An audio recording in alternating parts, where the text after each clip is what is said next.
Okay everyone, thank you for coming today. We're going to get started now. I'm going to get out of the way in a minute. I'm just going to give you a few welcome messages. So first of all, I'd like to say thank you all for coming. It's a really good attendance. We've got the programme on the board now, so we're very happy to invite some prominent females in this field to speak to us. So we'll have our opening address from Professor Aileen Miller. Then we've got two presentations, one by Dr. Chakravarti, who's from industry, and then we get an academic perspective from Professor George of this university. We'll then have a break. You've got to know that's when you get your tea and coffee refill, keep yourself awake. But then there's this introduction to Cigré by Jennifer McCartney before our workshop, which will be led by the females from my IEEE team. And then we'll finish with a presentation from Mawson's. Unfortunately, Mrs. Price can't join us today, but we've got a presentation and someone's going to present on her behalf. So the final thing from me is please be involved today. Ask questions, ask lots of questions, ask difficult questions, and share your own experiences, because there's a lot of value in hearing that. There's a wide range of experience in the room. Help us to tell the story. This event this year, Work-Life Balance, was raised at our Women in Engineering event last year. We had an event with a panel session, and there was a lot of discussion about how to achieve that work-life balance, especially for females who are maybe there's more pressure for that home life or to have children and still maintain a career. So if you've got something specific to raise it. You never know, it could be the theme for next year.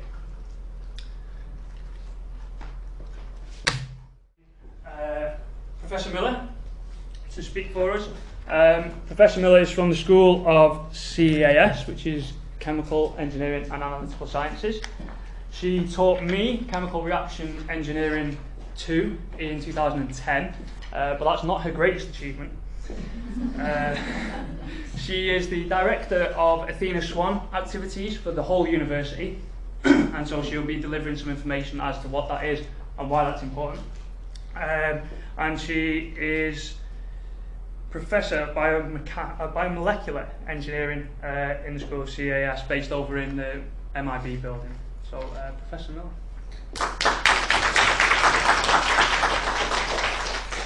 Thank you very much for that really kind introduction, and for reminding me that I taught you back in 2010, which just makes me feel really old. And I actually taught chemical reaction engineering this morning, so I'm still teaching it. So I think I've been asked to come and say welcome and just kind of open the event today, and I think that's really in my role as chair of the university self-assessment team for Athena Swan. So what I thought I would do, or what I've kind of been asked to do, is I'll give you a little bit of an introduction to myself, a little bit about my career and I guess family history in 10 minutes.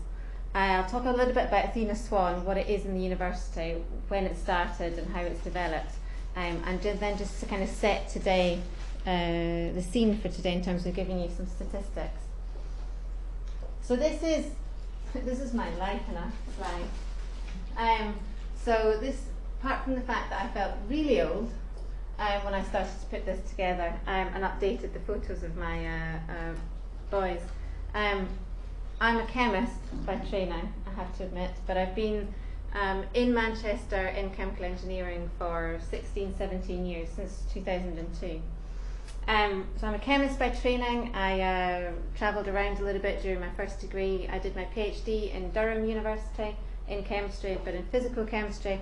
I then went to work in Cambridge as a Newhall Research Fellow, and I did that for 2 years. It was great. I lived in the halls of residence in one of the colleges, and I worked in a physics department. And then I was undecided what to do, chemistry, physics. Oh, that's fine, let's try engineering. And I chose engineering because I wanted to apply my research to real applications and actually make a difference. And around that time, well, just before I moved to Manchester, I met my husband. My husband is now a professor in material science in Manchester, but he was working in France at the time, and I couldn't speak French, so he had to move here. And we were really, really lucky we got jobs in the same place. And because we both got jobs in the same place, we're still here, we haven't moved. But in 2005, I had Laurie, our first boy, then I had Lewis, and then Cameron. So 2 years, I'm kind of equidistant. Maybe that's the OCD engineer in me, I'm not sure. But I took maternity leave each time. I took 6 months for the first 2 each, and then 9 months for the last one, because he was going to be our last. So I know a little bit of how difficult it is to have maternity leave, to take time out and try to come back. It's not easy, it is difficult, but it's doable at the same time. And the good thing about these kind of forums is that they raise awareness, and it's raising awareness and support amongst female and male colleagues, because my husband always gets cross because we have dual careers, we have split responsibilities at home, so it's half and half, and it's me that always gets the help and support, and he gets cross and he's like, well, I've got the same issues. He said, but nobody has an event for me. So it's really good to see a few males here, to see that it is open to both genders, because it does affect both genders. And then latterly, over the last few years, I got promoted, and we started a startup company that seems to have taken over my working life at the moment. So currently I'm 80% seconded from the university to work at the company, but I'm back here at the moment because I'm teaching. So that's allowed me to talk to you today. So I've been involved in Athena Swan since actually 2005, because back then there weren't that many female academics. There were a few, but not that many that had children and were coming back to work full time. And because my husband's also an academic, I was an ideal case for someone to sit on the university committee. So the Athena Swan, if you don't know, it was established by the Equality Charter Unit back in 2005, and really its role is to encourage and recognise commitment and to raise awareness about advancing the careers of women in science, technology, engineering, maths and medicine. That's when it first started. It has been broadened out to cover all the subjects, including arts and humanities, and broadened out further to cover trans, bi, gay, etc. And initially it was just focused on academic staff. Now it's focused on professional support services too. So really it's there to cover the whole spectrum of the university. So in 2006-07, the first university self-assessment team was formed. I was part of that for my sins. I've never left. In 2008, we received the first award at the university. It was a bronze award, and that was key because then all the single individual departments and schools can now apply for their own awards. And I know EEE have got their bronze award, and it's up for renewal, I think, current submission. So we went through a few iterations in the university. 2011, we applied for bronze, got it renewed. 2014, we applied for silver, but we were only awarded bronze. So you might say, well, what's the difference between bronze and silver? Why should we be bothering with this? Bronze award kind of gives you a flag in the sand. So it allows you to say, yes, we're aware of Athena Swan, we're aware that we need to do things. We have got some statistics in terms of male-female student progression, staff well-being, activities to support health and work-life balance in the school. Silver, you have to demonstrate that you have looked at your statistics, implemented changes, and you can demonstrate the impact of the changes that you've made. It's quite difficult to do that, and it's not something you can do 3 months, as we discovered, before the deadline to submit your application. You need to do it years in advance to actually be able to demonstrate that impact. So we learnt our lesson in 2014. And then I was asked, then the charter expanded, as I said, to include effectively all subjects and all staff and students in the university. So it was a good move. In 2018, back in March, April, we submitted a renewal bid, and we submitted again for silver. I can still stand here, I'm not been sacked yet, because we don't know the result yet. We'll hear probably October, November time this year. So we've applied for silver. I think it's a little bit touch and go. We've got a much better case from before.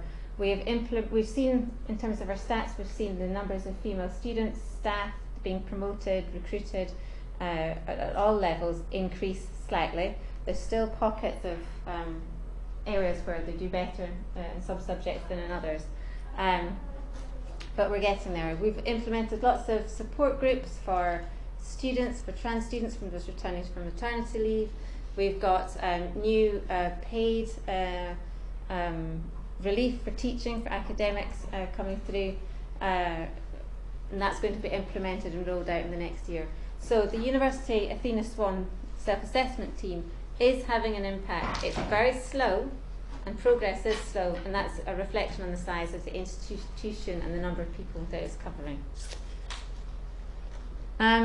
So now I just thought I've got a couple of slides just that kind of set the scene, and I think this is what I was supposed to do rather than ramble on about myself. So if we go back to look at school, and I think this is where we've got to really encourage and implement change to try to get that gender parity. So if you look at GCSEs, then there's not that much difference between males and females taking GCSEs, but you can start to see the difference when you move into A-levels, with 20% of students only taking physics, for example, and that's not changed, which is really surprising, despite all the efforts that have been made. If you look in the UK in general, roughly 15% of engineering undergraduates are female, and then you can start to see the trend as you move through.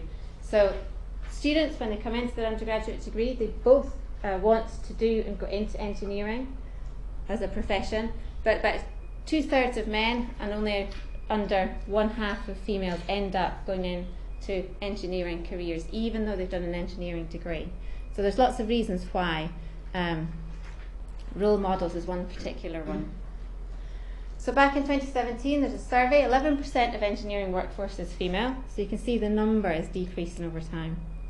And if you look at the Royal Academy of Engineering, only 4% currently are female members, and that's increased from a whopping 2% in 2006. So it's going in the right direction, but too slow and too little. But I have to put this in, because there's a big but. If you look at the females that are in engineering, that go into the engineering profession, the majority of them are happy and they're working well and they're progressing. So that's really key and important to get that message out there, to get the numbers up. And the students that go in to engineering secure quite high recruitment rates and high remuneration, which is really important. And that's why I'm still in academia.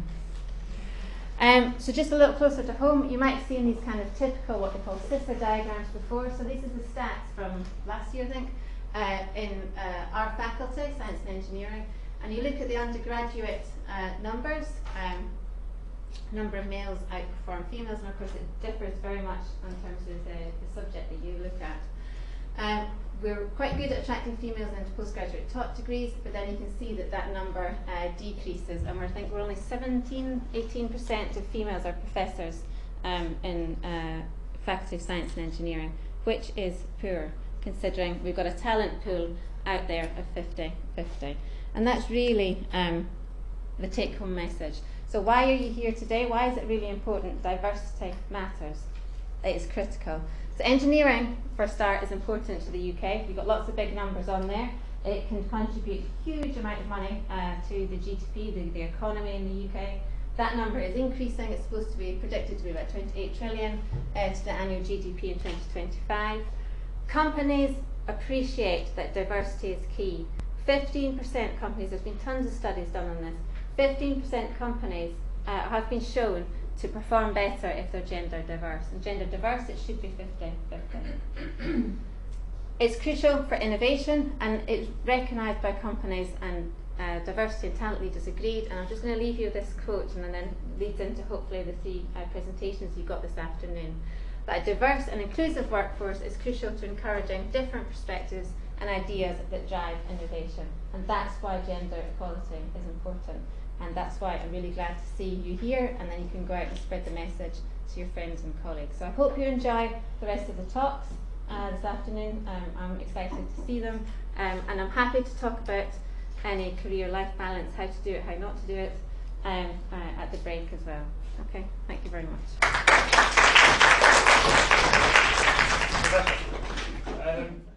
A burning question? Anyone?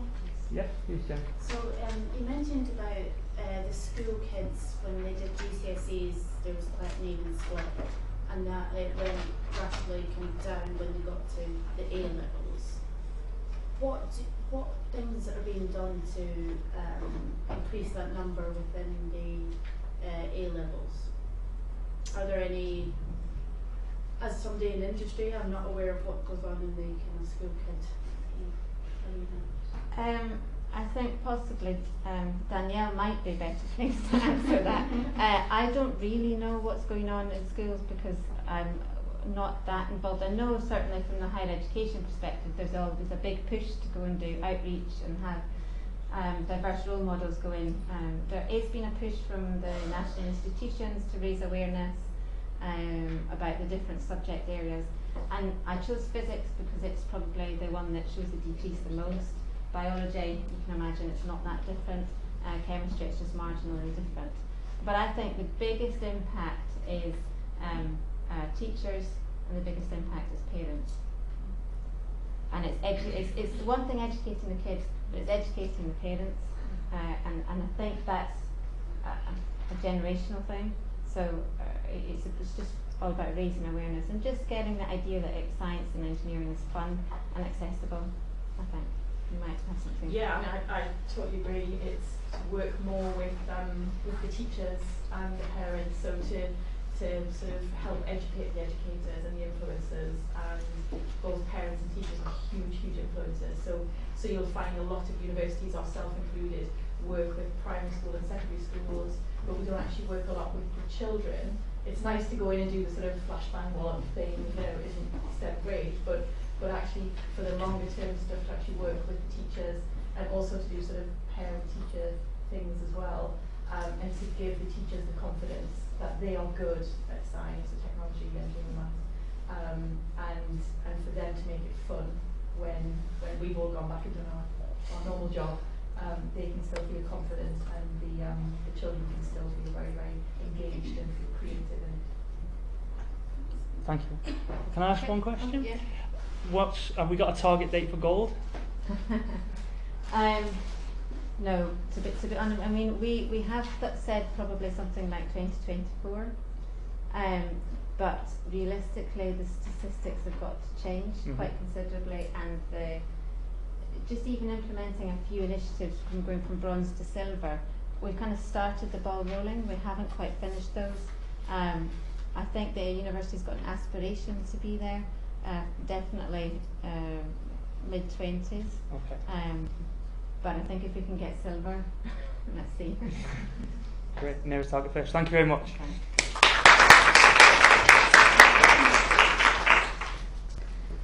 Thanks, Professor Miller, for this very nice talk. So now I'm going to present Dr. Nalini Chakraborty. Let me read the short bio of her. She is the technology manager for the Data and Information Systems team within the Digital Engineering Department. Her current research focuses on manufacturing informatics and Industry 4 topics. She has a bachelor and master on mathematics, and followed by a PhD in UK. She has 10 years industrial experience with companies such as Samsung, Motorola, and Huawei Technologies, working on middleware software applications. Thank you. We will listen to your talk now. Thank you so much for the introduction.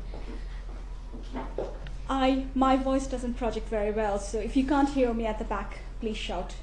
Yeah, I'll get closer to the microphone.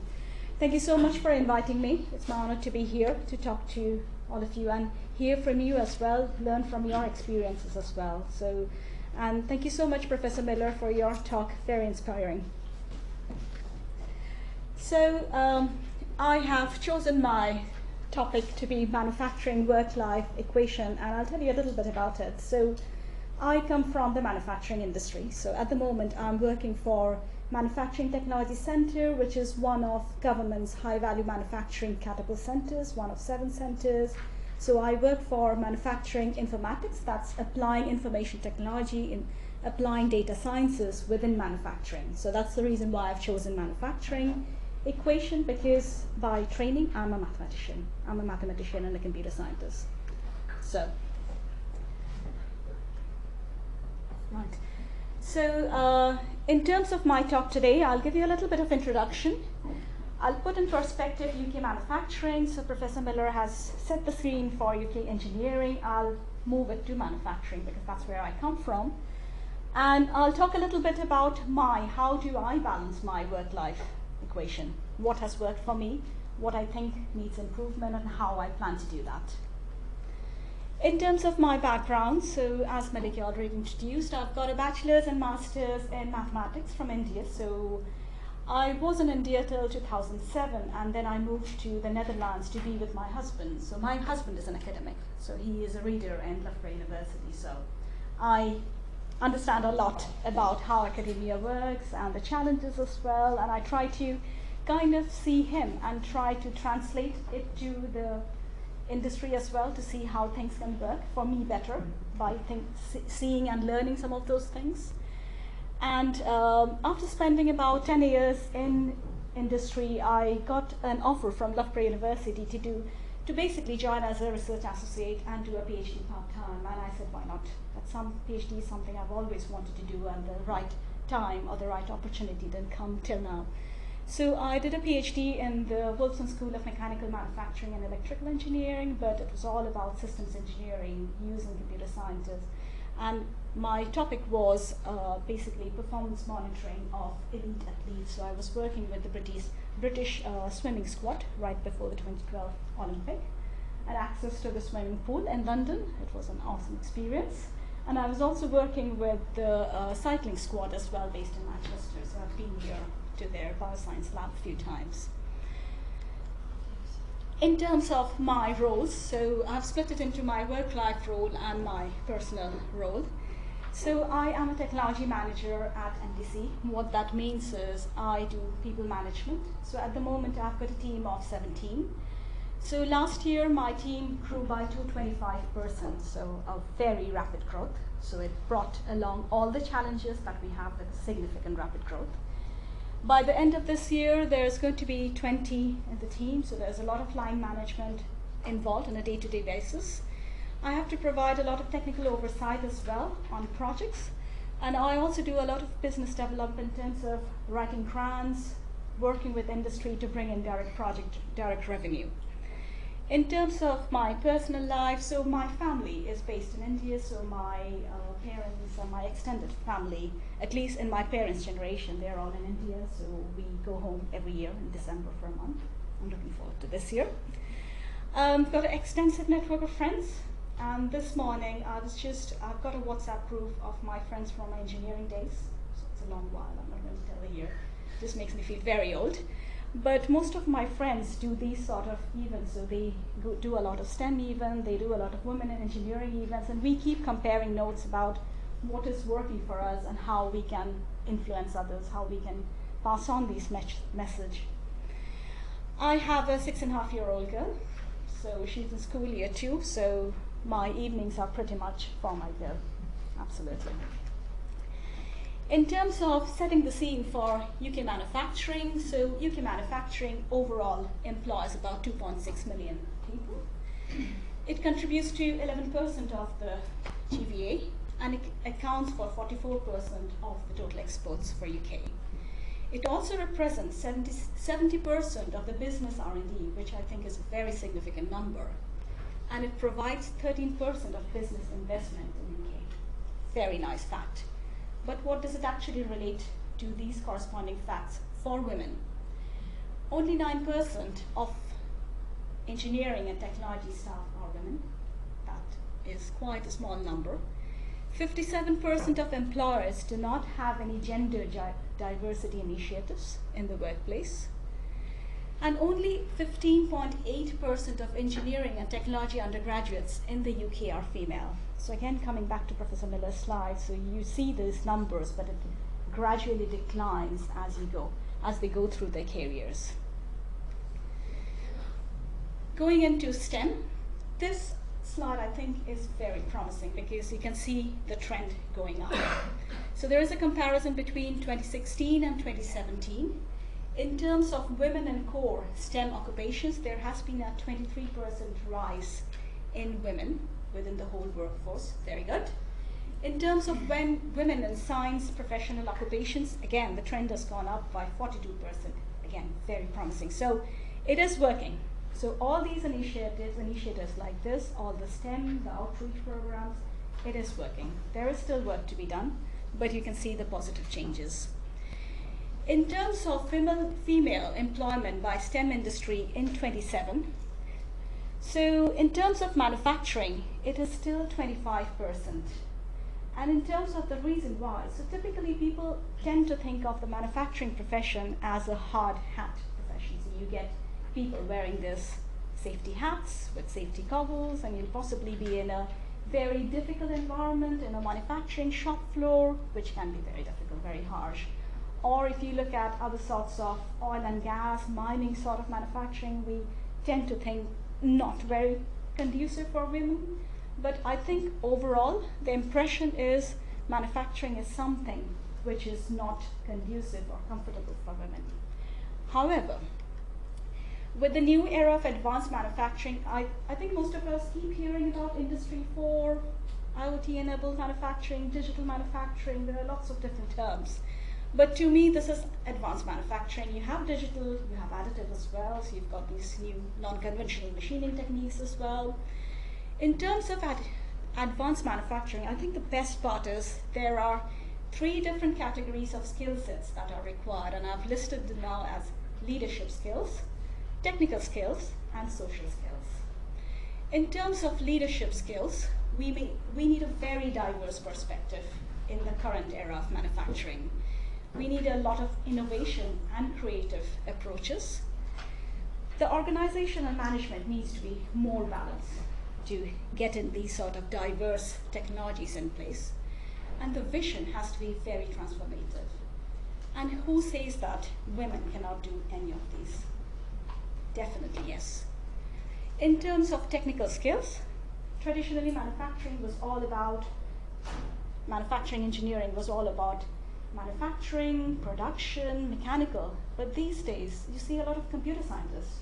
You see a lot of mathematicians, people like me, in manufacturing. I haven't got an engineering background. I've got a science background, yeah? So again, user experience, design. So in Loughborough, there is a whole department looking into product design. Product design is a big part of the mechanical engineering side as well. And these sort of things have a big place in the current era of manufacturing. In terms of finance, marketing, sales, product design, circular economy, again, very different diverse skill set from what we saw about 20, 30 years ago, where just manufacturing or mechanical or production engineering was in place. So what we need is a combination of conventional engineering, computer science, electronics, user experience design, all these different, again, this is a very diverse technical skills, and again, women are involved in all of these. If I look at my peers within my company or peers across the industry, I see a lot of women engineers looking into all these sort of different principles. I've listed things like automation and robotics as well. So when I did my graduation, so looking back at 2000 is when I finished my graduation, we had 459 engineers in my batch, and out of them there were only 23 of us. And in the mechanical engineering, there were 50 odd men, not a single woman. Yeah? So things are changing. Social skills, that for me is a very big thing. Empathy and understanding, that comes along with the new, I would say, again, coming back to aging workforce, empowering workforce, you need these skills which are traditionally we women associate with empathy, change management. You see a lot of change within any sort of business now, and change management, I would say, bringing in change more. I would say adding the emotional aspect to change is again something we women can add a lot of benefit to. Collaboration between different organizations, using a bit of empathy along with rational speak makes a big difference when you're in any sort of leadership positions. Challenges, I'm not going to read through all of them because I think most of us can relate to all of these. These are typical challenges: long work hours, lack of peer networks, getting back to work after a career break, inability to delegate, taking up too much on our plates and caring too much about what others think. The interesting thing is women sometimes are forced to operate like men in a workplace. Yeah?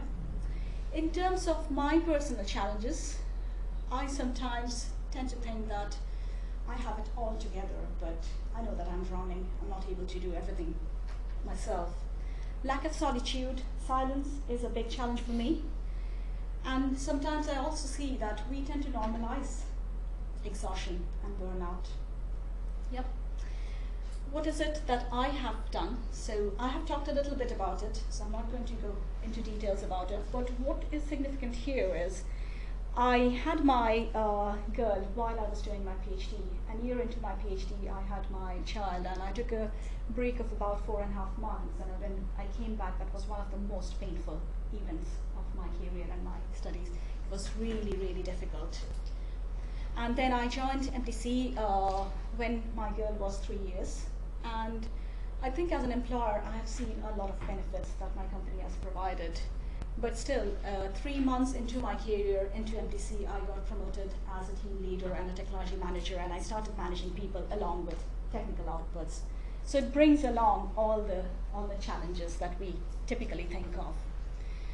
In terms of my life as a working engineer, again, not going to go through that, but what I wanted to highlight is this is the same for all of us here, people with children, with full-time work. So my work day starts at 6. And I break off about 4 in the evening so that I can go home, go to the gym. I need to do some exercise as well. Pick up my child, and then it ends about 11 in the evening because I still have some work to do in the evening. But in the weekend, what I do as a principal is I don't really bring in work So Friday evening after 6, I switch off completely. If I have things to do, I will do that. During the workday, I will be more productive, I will prioritize, and I'll delegate as much as I can. But my weekend is for my family. That's something I've learned the hard way, but I think I've managed to do that. In terms of how I manage it, I've got a very good peer network at work, outside work as well. I do a lot of networking events. So my husband being an academic, we share our workload and our housework very efficiently, I should say that. I have learned the hard way that burnout isn't a prerequisite to be successful at your job. Yeah? We need to exercise, we need to delegate, we need to empower the people who work with us. They will fail, but they need to learn the hard way, and we will support them when they fail. Yeah? We need to be more rational instead of being emotional, but there is a balance with it. We as women need to be more resilient. These are the things that's worked for me. Yeah? In terms of how I think I can do it better, the most important thing is I'm a perfectionist. Sometimes being a perfectionist doesn't work. I need to take more breaks during my work hours. Typically I work about 50 hours on a week. I need to take more breaks. Putting things in perspective and prioritizing, and sometimes letting things slide. Yeah? Can't do everything yourself. The other thing is educating the senior management, empowering them to make the right decision, and asking for help when needed. Yeah. I'm going to skip through that, but I think what I will say as an employer, these are the certain things that has helped me. We've got a flexible working policy. We've got a very inclusive work environment.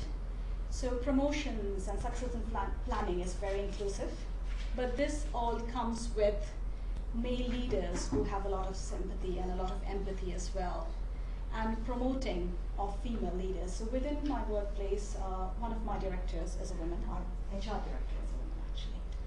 A number of our chief engineers are women. At my level, a number of my technology managers within my peer group are women. So it is possible, absolutely possible. And the other thing that my employer has allowed me to do is create my own personal brand of leadership. So I work based on my personal traits. I have learned it myself, what works for my team. So nobody has dictated what needs to be done. It's me finding myself in this role. Yeah? I'm sorry, I took up the time. Thank you. That's all from me. Any questions?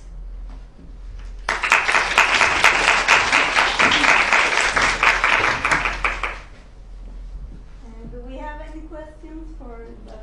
Chakraborty. Okay, let me ask. Okay, yeah. Yes. When you took your maternity leave in your PhD, Yeah. did they offer the same kind of benefits as a normal job? Because it's kind of like funding based. So I was working part-time, so I was a research associate, so I was staff, so I got the maternity and everything. But in terms of work-life, it's the same as everywhere else, right? And since I was doing a PhD, it was even hard because my daytime job is something I need to consider. So I used to write my thesis early in the morning at 4 in the morning so that I could work. Yeah. So as I said, I have learned, so everything that has worked for me, so I have learned it the hard way.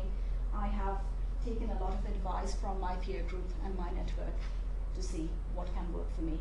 And whatever I've put in there it isn't a Bible, so it isn't something in casting stone. So you need to find out what works for you. Yes. What would you do if you feel stressful? Right. So exercise works for me. There is other thing that really works for me is silence and solitude.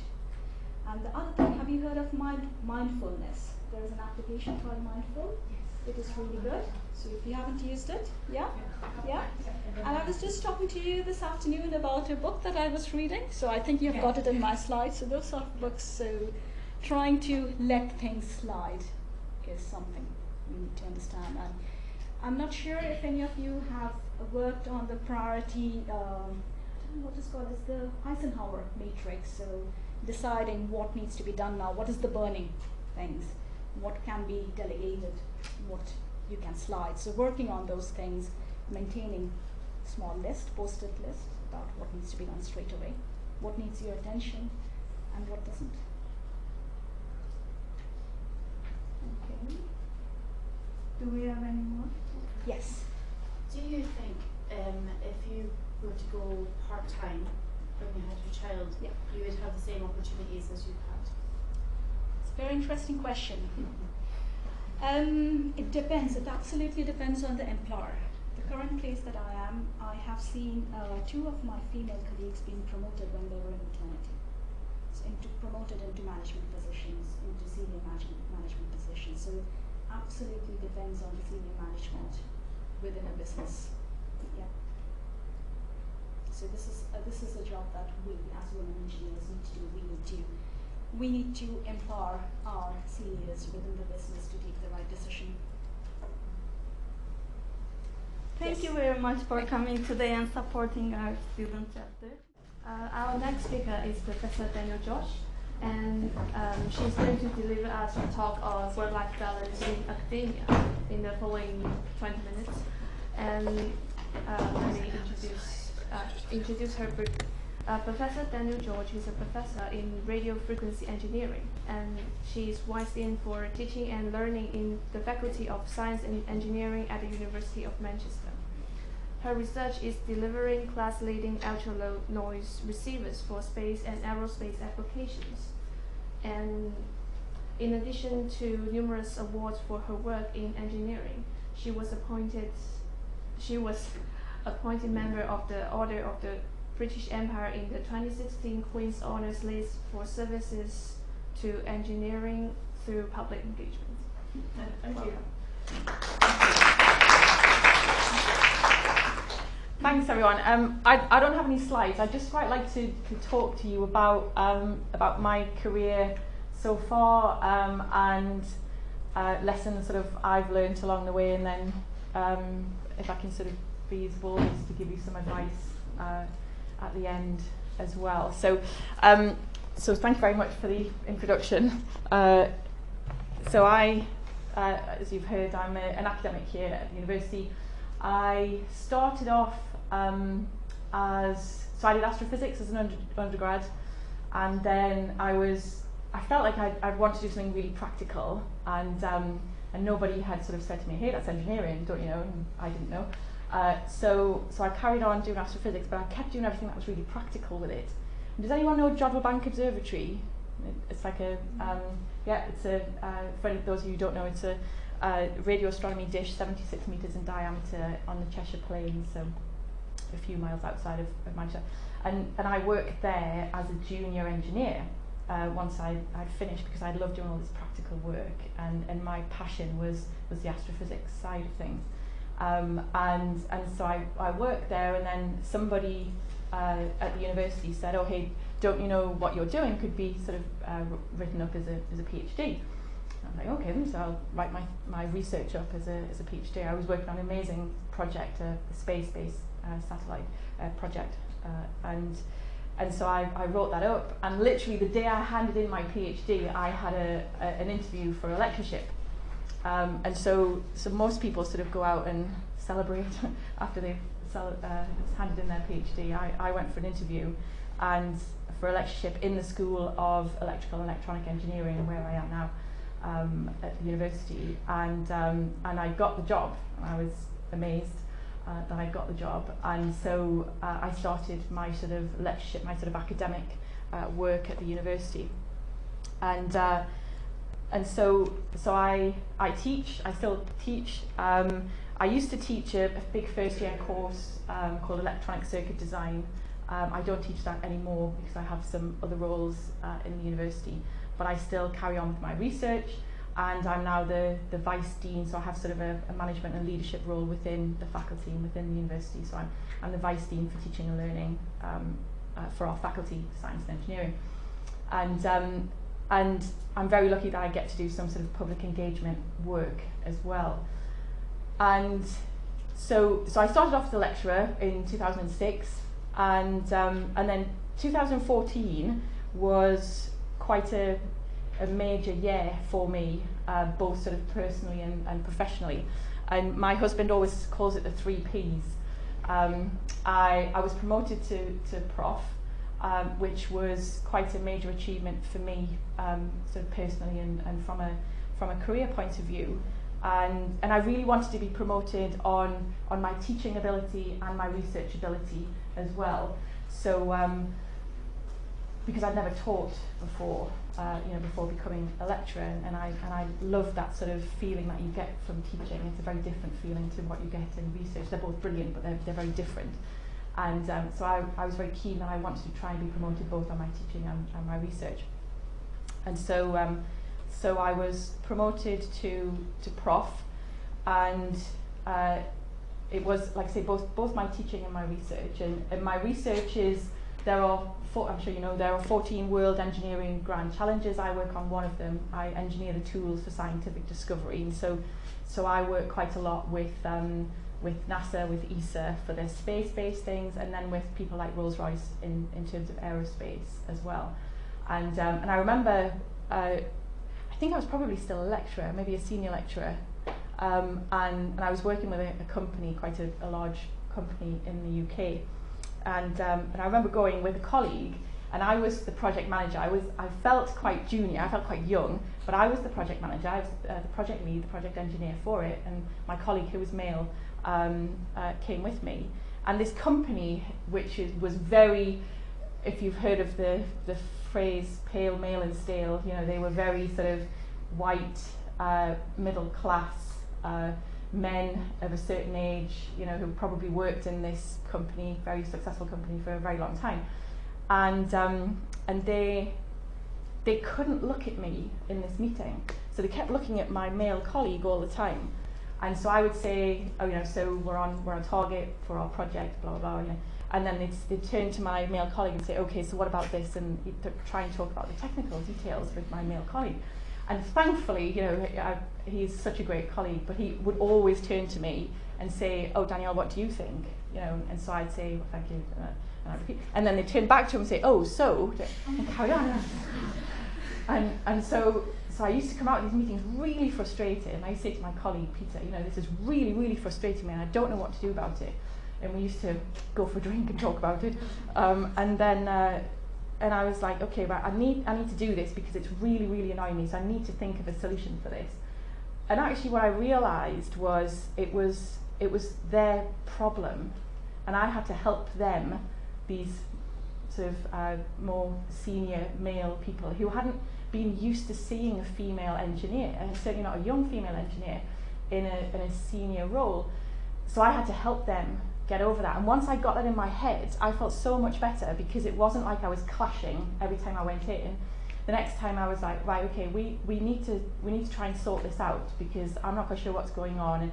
And so and they were sort of a bit embarrassed with it, but actually they were like, we really didn't realise we were doing it. And so it was really good just to get it out in the open and talk to them. And I have a great relationship with this company now, and the same people. But I thought it was really good. It could have gone one or two ways. I could have just carried on being really, really annoyed with it and ended up getting quite bitter and in a way probably losing some of my femininity, you know, trying to become a bit more male and a bit more macho, and you know, and I'm really pleased I didn't do that. I'm really pleased I sort of went, look, I really need to talk to you about this, because I'm not quite sure what's going on yet, and I think it's just because maybe you're not used to having females in this role. And they were like, God, you're right. I feel a bit embarrassed that you're saying it, but yeah, you're right. And so that, I think that really helped me in my sort of management roles, coming through both from a research point of view and a leadership view from the university as well. So then we get to 2014 and we get to these 3 Ps as my husband calls them. So I was made prof, which, you know, I was super happy about. This is sort of a big deal for me, both in my research and my teaching. And then, has anyone heard of the Christmas lectures?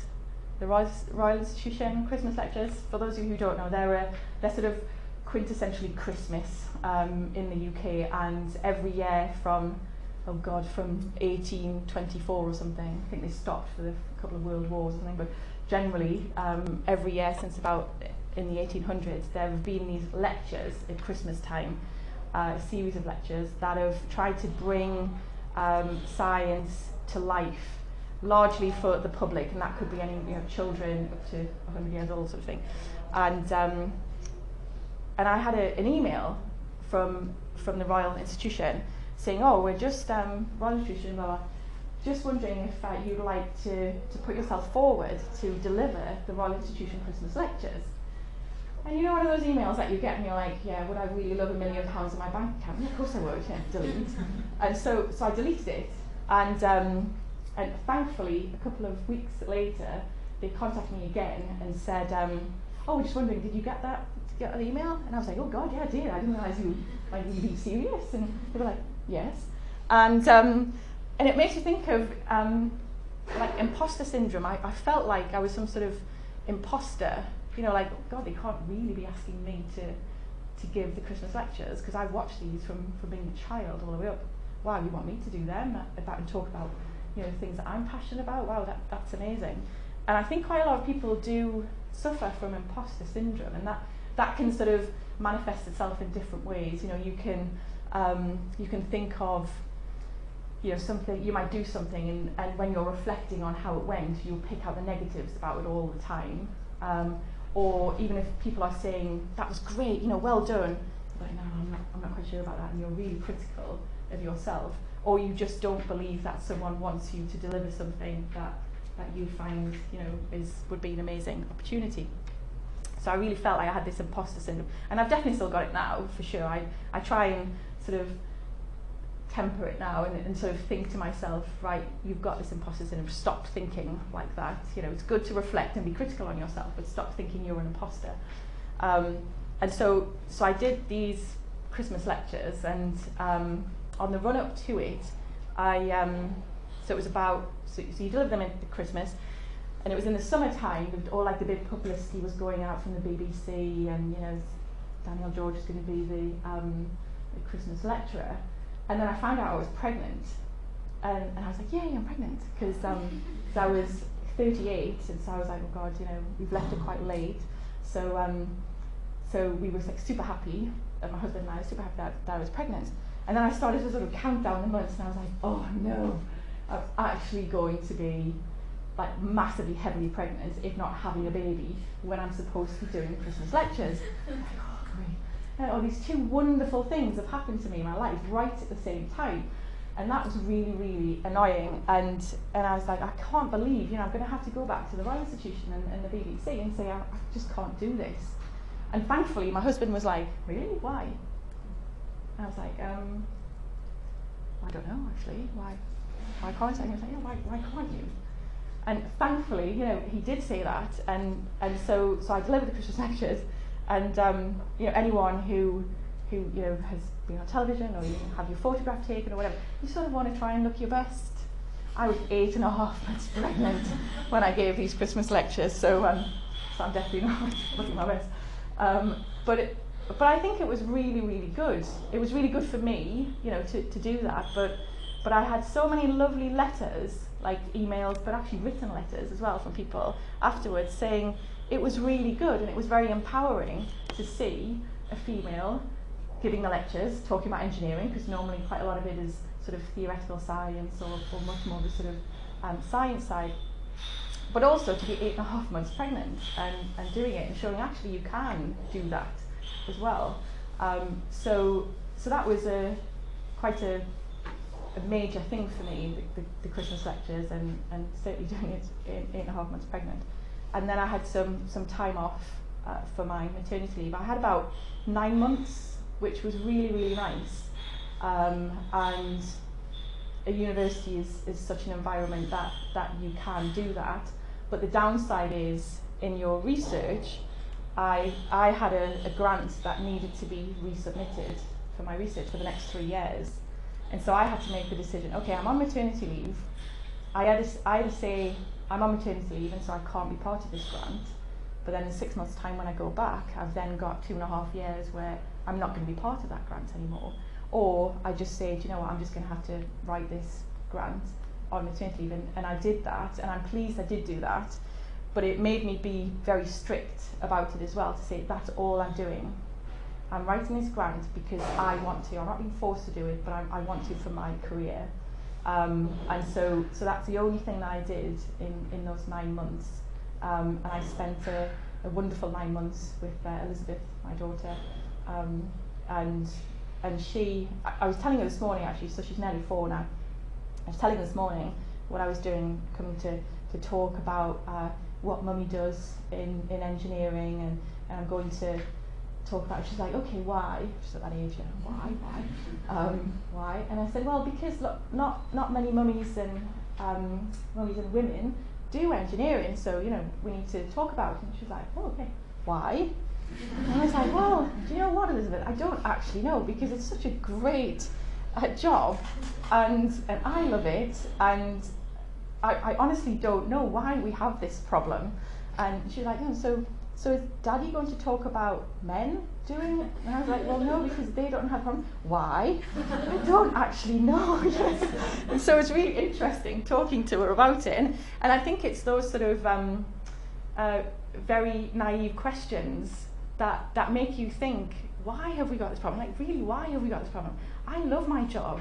I love the fact that I can look forward into the future and see a rising demand for my skill, for your skill.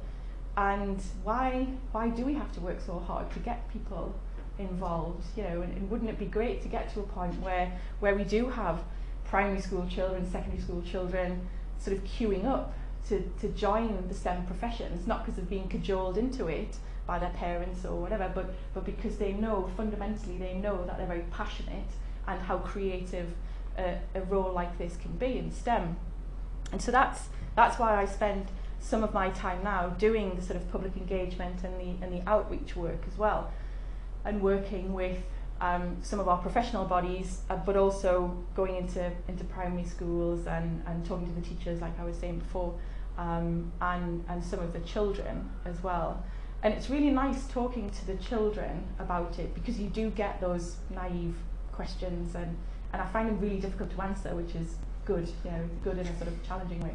And I remember saying to one of my friend's daughter, she was about 8 or 9 at the time, and I was saying, I'm going to go into a school, I'm probably going to come into your school, I'm going to talk to everybody, all of you in the class, and talk about what I do, because I think it's really important that we do that. We talk about how great science and engineering is. And she's like, oh yeah, me too. And I was like, oh, do you? Why? Why do you think it's important? And she was like, And I use this quote loads, so I apologise if you've heard me talk before, but she said, well, I'm you in the future, so if you help me now, in the future, I can be better than you. And it was such a great quote, and you're like, yes, that's such a great motivator for my work, whether it's when I'm teaching, when I'm doing my research, or doing the public engagement at work. If you can make the next generation better than you are in engineering, then that's brilliant, you know, and what a great future we're going to have. So I spend quite a lot of my time doing that, and I think, you know, picking up from a point that Eileen was saying before about diversity and the number of engineers, female engineers, certainly in academia, and it sounds like it's the same in industry as well. There's not many of us. We can certainly have more, and it's one of those where you sort of go, well, diversity is a great thing. You know, well, yeah, of course it is. You know, isn't that obvious? Of course it's a great thing.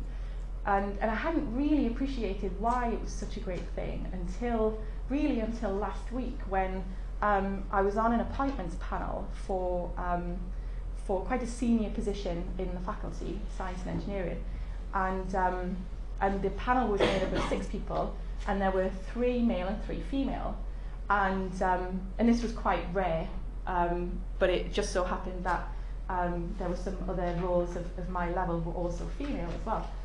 So the makeup of the panel was 50-50 gender, and we interviewed a few people, men and women, and one of the females just rocked it. You know, someone just comes in and she was just brilliant, and afterwards, after, you know, we'd interviewed everybody in the panel was like, she was just amazing. You know, why was it that she was amazing?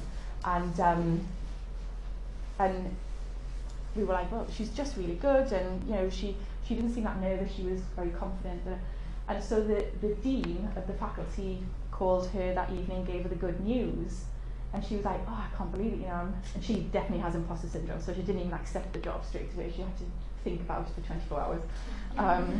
But when she did eventually accept it, she said, I think what really helped me was the panel was so friendly and so inviting, and I felt really comfortable with it. And so the dean sort of probed him and like, oh, what do you mean? You know, because you know, are we all smiley and happy? And she's like, I think it was because it was a 50-50 gender thing. And the dean quite rightly said, I want to assure you that had that been a panel of 6 males, you still would have got that job, because you are very, very good. And her retort, which has really made me think about diversity, was, no, I wouldn't, because I wouldn't have performed the way I did had that panel been all male. And I hadn't really thought of it in the other way before. I'd always thought of it, the panel, yes, of course you should have 50-50 because diversity is a good thing. But I hadn't really thought of it from the other side of, that lady wouldn't have performed the way she did and really just rocked it had that panel been full of males as well. So it is really important, and I think we all know it's important, and that for me is why it's important as well. And she was saying she feels really empowered now because she has a senior role, and hopefully she's going to sort of help other engineers like that. So I think if I could sort of just finish with maybe a couple of points. In STEM events like this, like other STEM events, and I'm sure you do, I think it's brilliant that you get people to come, females to come, and to talk about being a woman in engineering as well. But don't lose the fact that they are great engineers in their own right, to get them to talk about the fabulous, creative, passionate engineering that they do as well, because that's really, really important. And empowered women empower women. And I think that's really, really important. So it doesn't matter what stage you are of your studies, of your career, just feel empowered. Forget this imposter syndrome that you might have. And I'm still working on that, but you know, forget it as much as you can. You're not an imposter. If you are passionate and creative and determined in your job, you will succeed. Doesn't matter what sex you are, gender you are, and feel empowered, because that will empower other people as well. Okay, thank you very much.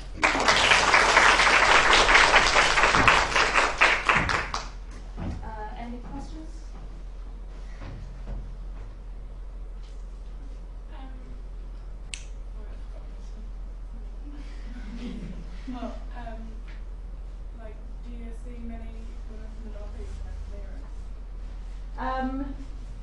I don't actually, no.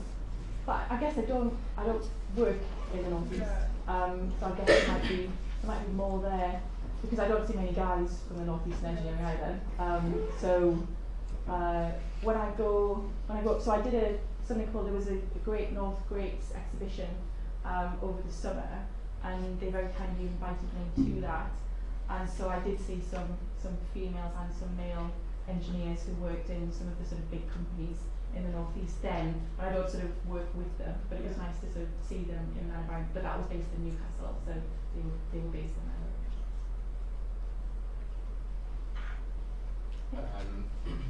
Thank you for your presentation.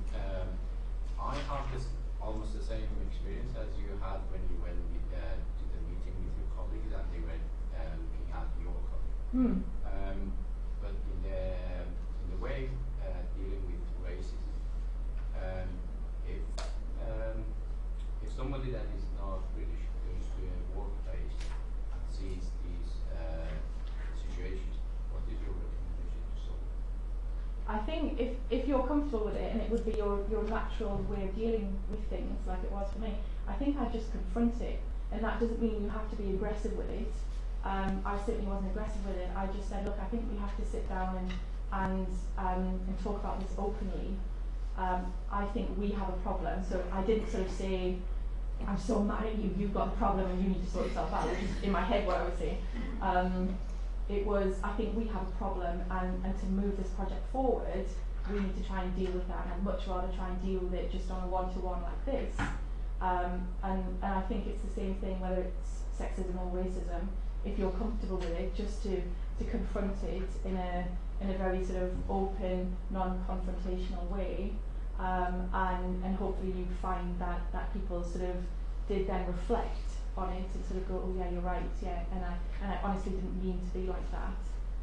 It's just that's how I am, or you know, whatever excuse they try and give. But certainly in my experience, they felt embarrassed by it, and it certainly did change them. So if you're comfortable doing it, then I think just confronting it, but in a very non-confrontational way. Thank you so much for the presentation. My question is about, sometimes being in a male-dominated environment can be very lonely, and also it takes a lot for you to be recognized and be taken serious, and also to attain a higher leadership position. So what's your advice for maybe a fresh graduate just going into the industry, or maybe in academia, for you to achieve higher positions, but at the same time maybe being taken serious, because sometimes it can be lonely, and it also takes a lot. You need to work harder to be recognized and to be taken serious. So what's your advice for that? Yeah, I understand what you're saying, and I think that generally is true. I must say that I haven't found it to be lonely, because in my head I haven't split the male-female thing. I have a lot of male colleagues who are extremely supportive and always have been, and who are my mentors, and I found that really helpful. And I've got lots of female colleagues who do the same, whether it's within the university or externally. So I haven't found it lonely. And I think you need to make sure we try and get away from this. We need to work harder to get to a place. I think there are more demands potentially on our time, because it doesn't matter how much you look at maternity and paternity care. The fact is, you're a mother. I love spending time with my daughter, and I want to take that 9 months off. I want to leave work early. Pretty much every day. I come into work early, but I leave work early. I want to pick her up. So I don't feel I have to work harder in that way. But I think it's really about making sure you don't lose you in what you do. I've seen some what I think are quite sad cases where women have lost their femininity because they feel like they have to act male because it's a male-dominated environment. And I think not only is that sad, it's also not very helpful to get more females into those more senior roles. So if you are confident in your ability, and that sometimes means you have some great mentors who are sort of going, stop saying the bad things, remember the good things, you know, because you do feel like an imposter sometimes. But if you sort of remember that actually you're there on merit, you're very good at what you do, we can all improve for sure, but you know, you're there and you're very good at what you do, and you're confident in that ability, then and don't lose your sense of you along the way, then I think that's certainly what's helped me. I hope I haven't lost my sense of me along the way. You know, I hope I'm what I was before I became an academic. And it is possible. You know, I didn't become a lecturer until 2006, and I was made prof in 2014. So it's, you know, it doesn't have to be this long route where you feel that you have to do more. The difference, I guess, for me was I didn't have my child until I became prof, and that wasn't a conscious thing. That's just how it came about. So I probably worked a lot. Well, I did work a lot more before I had Elizabeth, my daughter, a lot more hours, and it was okay if it ran into the evening. It was okay if every now and again it ran into the weekend. But I absolutely agree with you. My weekends are my own, my family's time, and I definitely try not to work in that.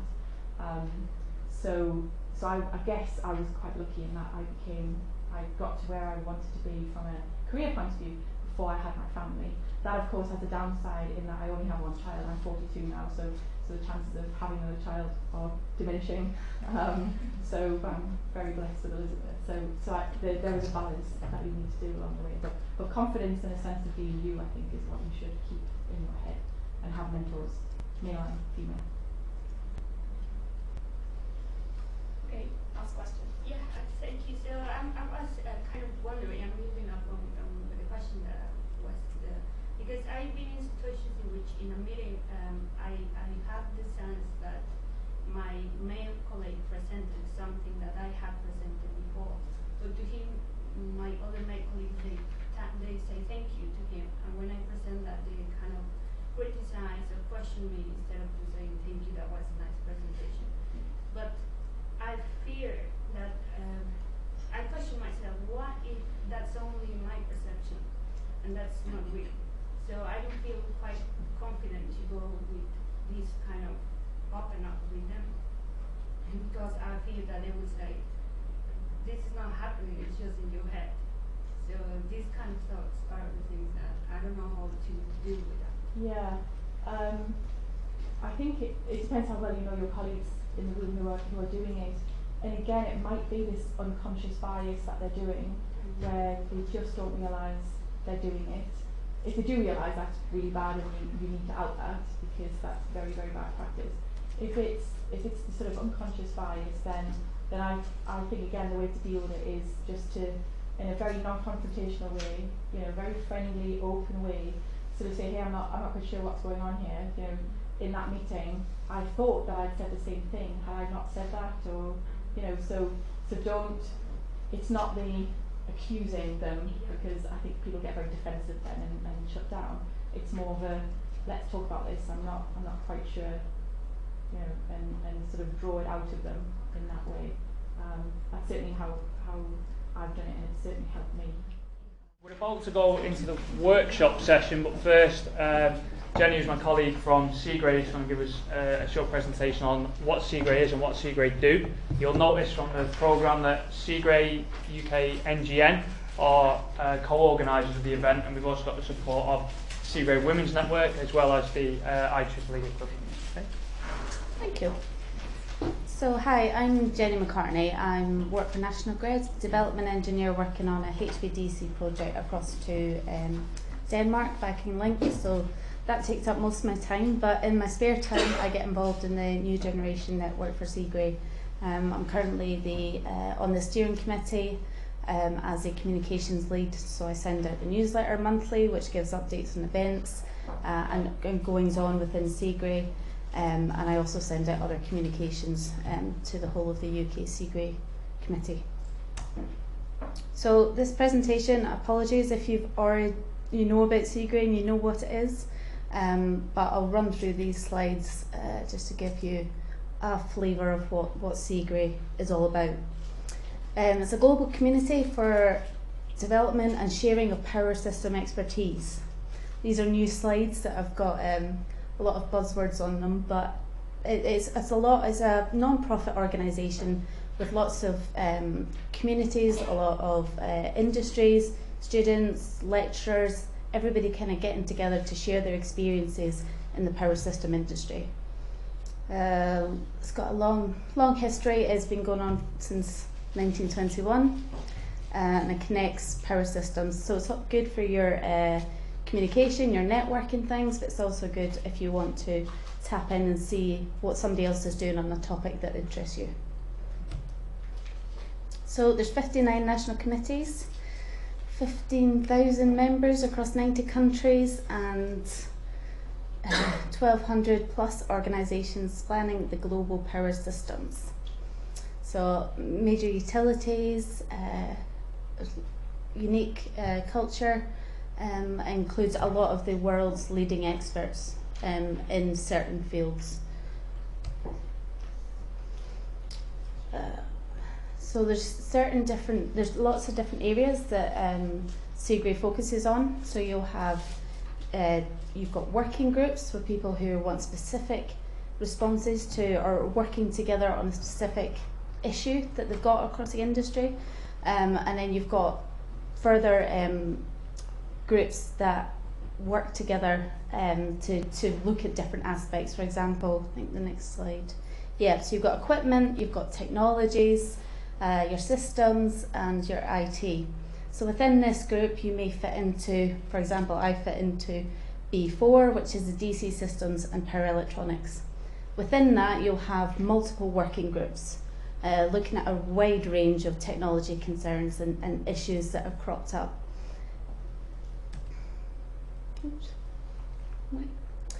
Cigré's 4 current strategic directions at the moment are future power systems, environmental sustainability, best use of existing system, and unbiased information for all stakeholders.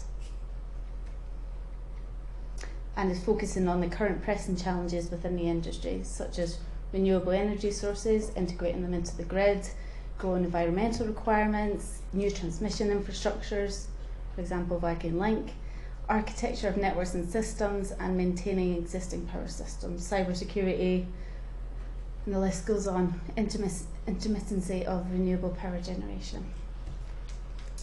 So one of the key events around Cigré is the Paris event. So every 2 years, hundreds and thousands of people come to Paris, and there's a lot of lectures, there's a lot of working group meetings, you'll have tutorials and different things.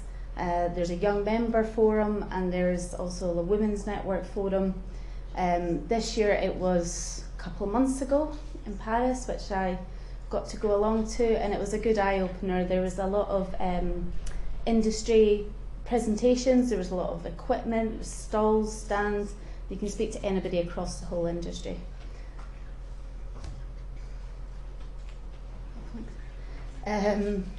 So 3,500 delegates, 5,000 industry, 94 countries, massive trade exhibit, which is what I was talking about, got all the companies down there, 160 working meetings and 30 plus study committee sessions.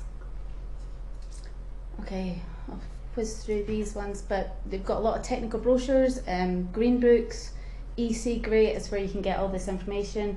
If you become a member, then you can join and you can download these books on specific topics. Flick through these ones. So Cigré-UK NGN is what I'm a part of at the moment. It's a new next generation network. It's sometimes branded as young members, but this is for people who have started their careers in engineering and want to have a way into the industry, the power systems industry. It's a gateway to Cigré. Either you're studying or early stages in your career. So we promote Cigré to young members, Cigré's benefits, and facilitate opportunities for young members to get involved. We do a lot of events, and a lot of meetings and things. Support the National Committee and the regular members. One event that we've done recently was the 10 Years of NGN event.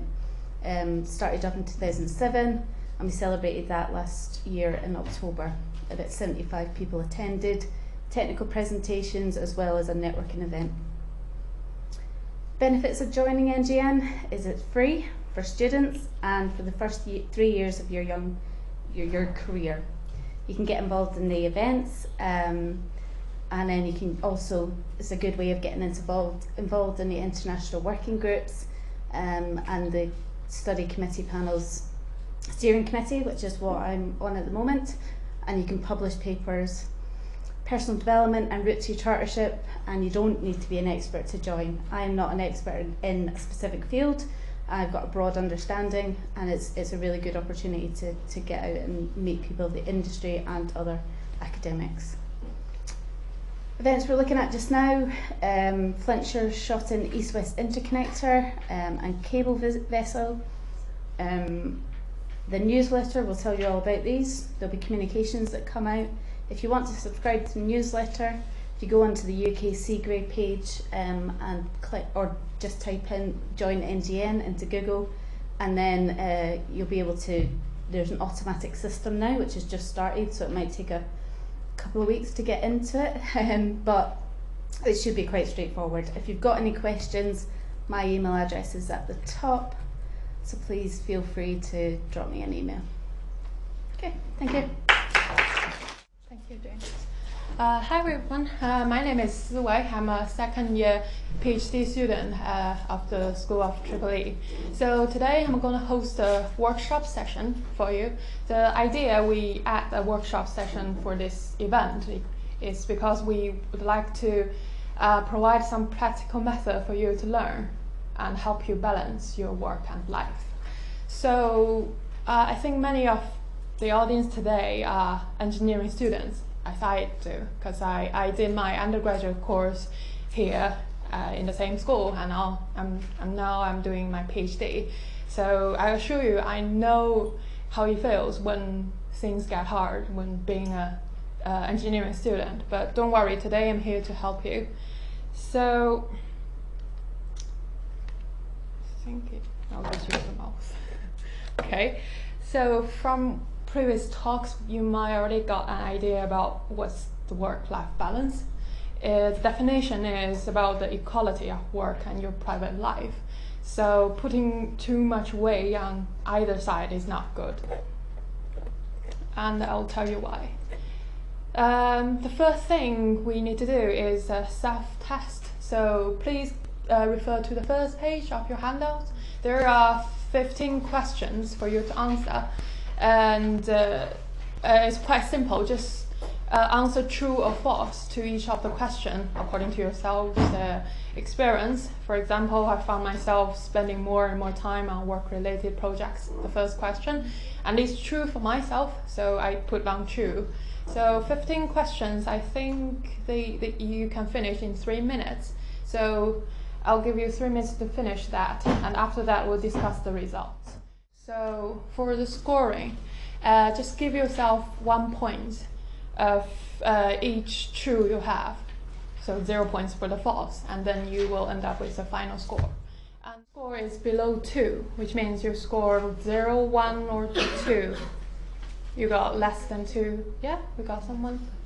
Okay, if you scored 0 to 2, which means congratulations, your life is in pretty good balance. And all you need to do is just keep doing what you're doing and try to guard that balance. So anyone got a score of 3 to 5? Yeah, we got more people. So well, it means there are some signs that showing you probably have the potential to lose that balance between your work and life, and you might want to take some actions. Okay, I think the rest of you guys all have about 5. When I first did this test, I got about 5. And well, it says here your life is out of balance, but it doesn't sound like the end of the world. well, all you need to do is that you need to take actions right now and make changes to your life and work to restore that balance. Okay, so that's the explanation of the scoring. By the way, there's some tips to work-life balance on the 3rd page. So we don't have time to read it now, I'm afraid, but if you like, just have some reading about the tips afterwards, after the event. So let's move on to, okay, so somebody may ask, like, I have a score more than 5, but does it matter? I like work. I'm a workaholic. I like studying. I want to study all day. Does it work? Does it harm my life? That's a question about why we should keep work and life balanced. Here I have 4 aspects for you to consider. So the first 2 are about our health. So it's not only about physical health, it's also your mental health. So we all know that when we have lots of stress, we might suffer from heart disease, high blood pressure, and even muscle pains and things like that. And it also affects our mental health. You gain depression, anxiety, it affects your health. And also your relationship. It's not only about yourself, it's affecting people around you. Like, you spend so much time in your work and your studying, you might lose contact with your friends, your family, and then you lose peer support from your family, things like that. And on the other hand, if your life is consumed, your time is consumed much on your personal life, that you don't have enough time for your work, but you want to achieve something at work, then it will be very hard for you to achieve your goals at work. And the last one, the productivity. I point that out deliberately because somebody tend to overworking just to get things done as soon as possible.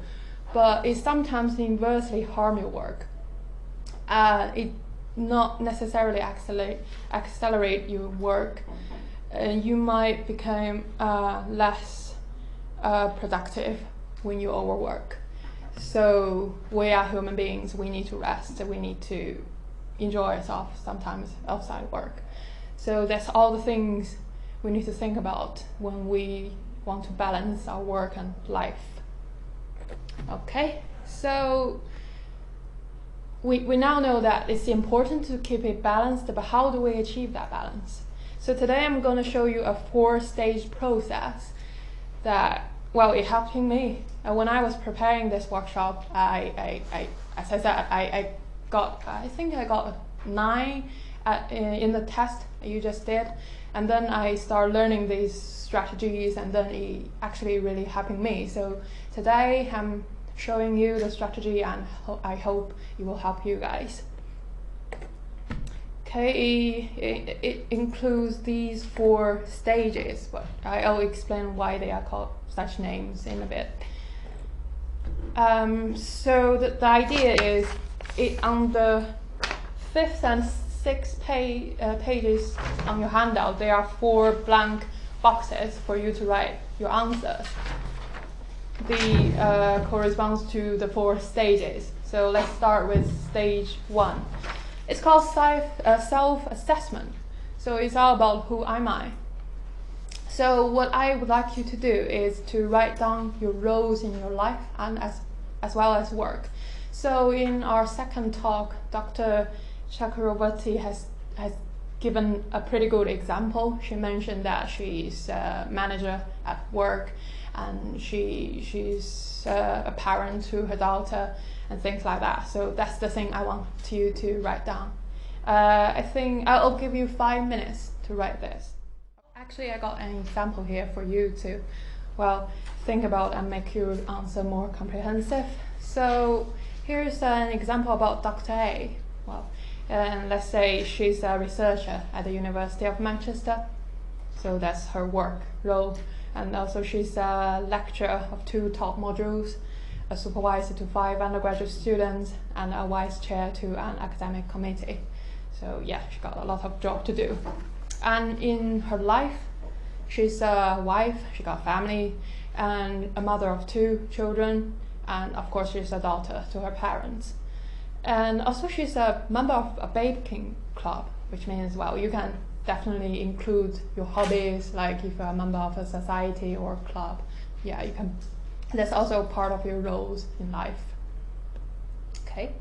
Does anyone think there's something missing in this example? Like for Dr. A, there's a role that is not mentioned. Any ideas?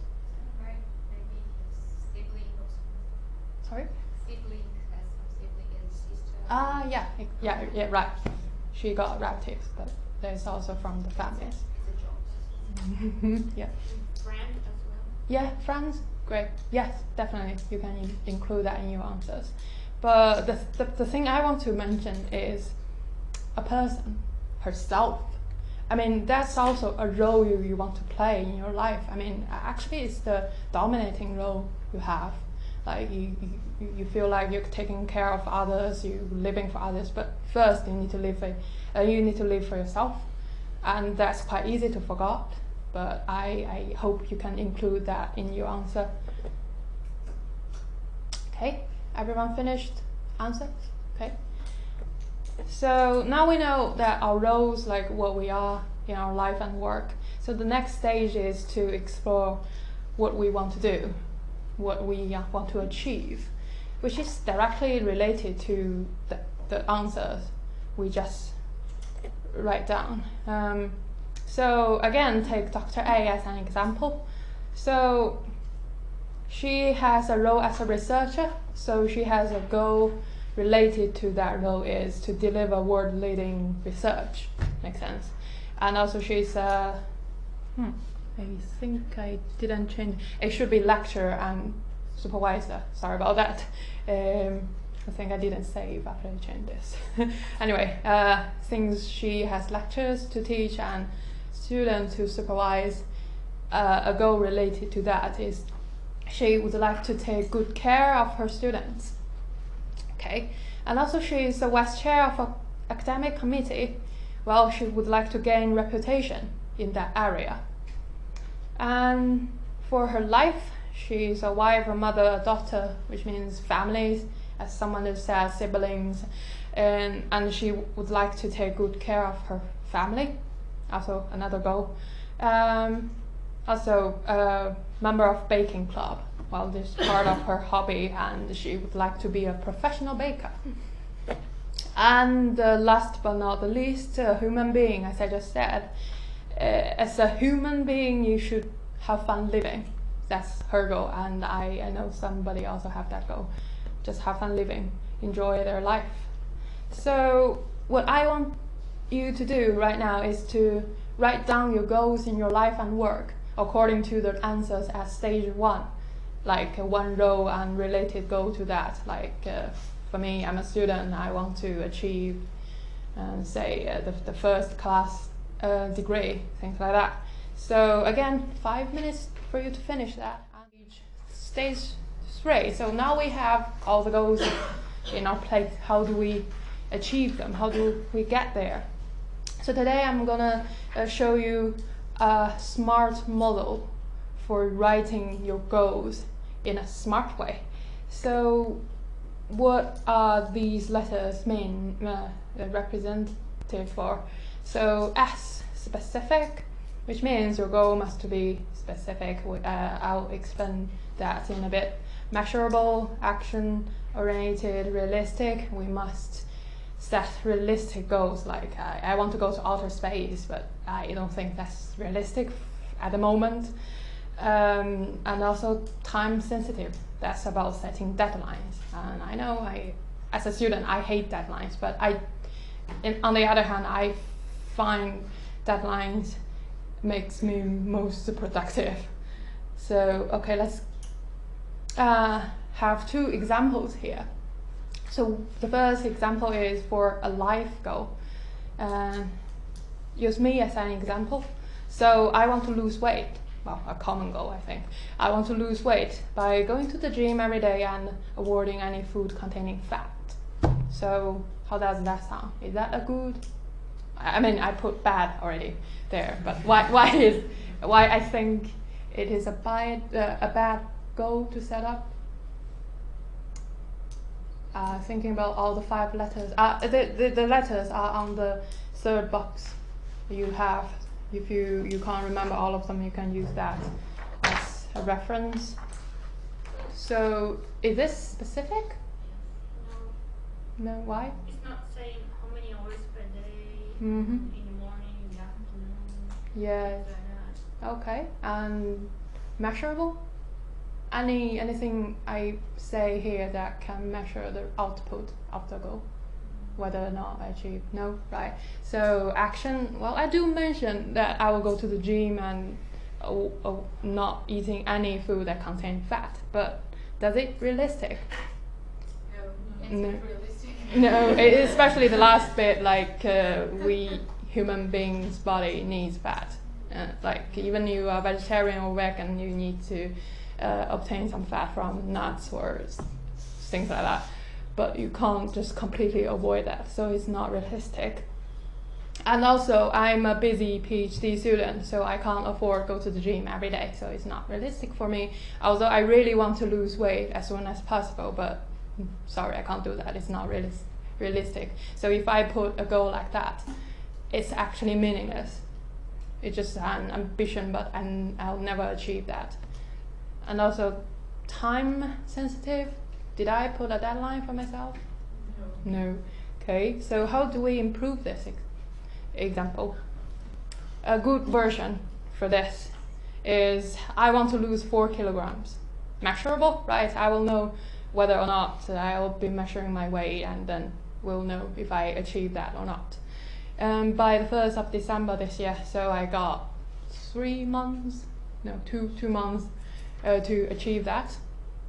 So time sensitive, I put a deadline for myself by performing half-hour cardio, half-hour strength training. So very specific action is there 3 times a week. So and also quit eating fried food. So I call that realistic because 3 times a week going to the gym is something acceptable for myself, and also I can't avoid eating any fat, but I do need to quit things like French fries. I know they are tasty, but it doesn't help with my goal, so I have to quit them. So yes, so the idea is every time you have your goal, you want to put more details in it and then examine it using the 5 letters we just had. Okay, so that's a goal in life, and how about at work? So again, use me as an example. I'm a PhD student. I want to publish my research as soon as possible. But I already got other tasks, like I'm demonstrating labs and things like that. So to achieve that, I need to work extra hard. And what I'm thinking to do is quit all leisure activities. So how does that sound? Yes, yeah, especially that part. I put them extremely unrealistic just for an example. And also, I said as soon as possible, but it's still not specific, a time scale, right? So we are not having the S and T here. Measurable, I think it is like whether it's published or not is the output, but it's not that specific, like where I want to publish that. On conference, on journal, it's not specific. And also action, I didn't say anything I would like to do towards the goal I want to achieve. So again, we need to improve this using the SMART model. Okay, so again, I want to publish my research in the journal of X, some journal like IEEE, PES, transaction, things like that. So it will become measurable and specific. you have to set a specific target. I'm targeting to that journal, so I will know their criteria and things like that. About time and actions, I will finish the literature review by the next month and finish the experiments by next 3 months. So I have a deadline in 3 months time, and I included the actions, the things I need to do. And then how about working extra hard part? I put it here as I will work outside normal working hours by 2 hours on Monday and Tuesday. So outside 5 to 9, I will work at home or stay 2 hours longer at office on Monday to Tuesday to achieve that. And only watch Netflix on Sunday. Okay, so that's something realistic for me. Like I am currently on a cartoon series that updated every day, but I have to save them for Sunday to watch them all together. But I need to work hard on weekdays. That's the idea. Well, just an example for how to use the SMART model. So let's practice now. So on the third box you have, I would like you to pick one goal you just write down at stage 2. According to your answers at stage 1. Just pick one and examine it, assess it using the SMART model and see if you're missing part of the 5 letters and then rewrite it, improve it. Okay? So I'll give you 3 minutes. Enough? Okay?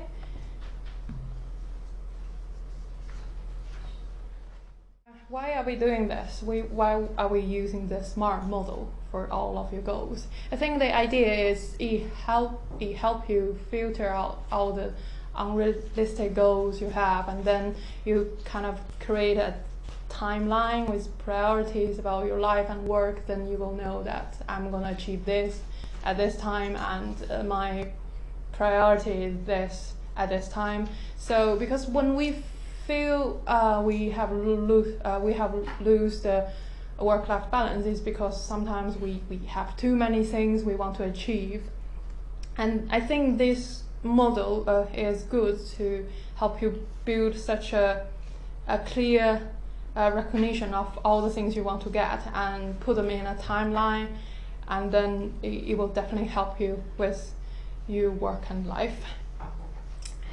So, okay, let's go to stage 4. It's about evaluation on how did I do. So the idea of this stage is, suppose you have a goal and you are doing something towards it. So it's about determine what went well on the journey and what could be improved. And so it's like you SMART goal is dynamic, it's not static, so you have to reflect on it, improve it before you achieve the goal actually. So there's another box for you to fill in, but I hope you can do it afterwards because it's about things that you did before. It's all about reflecting and improving, and by doing the first stage, it's kind of making it a complete loop for getting to know yourself and helping you setting up goals and achieve them. Okay, so that's all the 4 stages. Now let's do a summary of today's workshop. So first we did a self-test on how we are doing currently in terms of work-life balance. So I suggest you keep that 15 questions and test yourself maybe every 3 months, and then you will know if you are making progress. Okay? And then we highlighted the importance of having the work and life balanced. And then we learned the 4-stage process for dealing with self-recognition, personal goals, and things like that. And we started with finding what we are, our roles, and then we find out what's the things we want to achieve according to our roles, and then we learn the SMART model for objective setting, and then we learned that it's quite important to step back from your busy work and life or studying and just reflect and improve. Okay, that's the end of this workshop. Thank you very much for your attention. So after this, we have one more talk to hear about. So unfortunately, the speaker, Ms. Sam Price, will not be able to make it. So one of my colleague, Kelly, will present on her behalf. Let's welcome Kelly.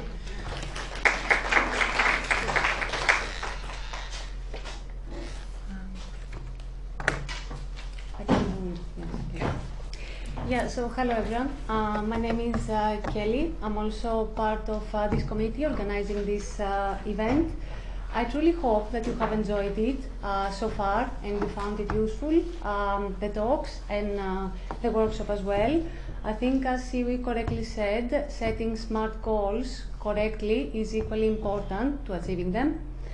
So yeah, as Siwi said, Sam was not able to make it today due to family reasons. Sam is the head of client engagement in Morson. For those that they don't know, Morson is a UK leading recruiting agency.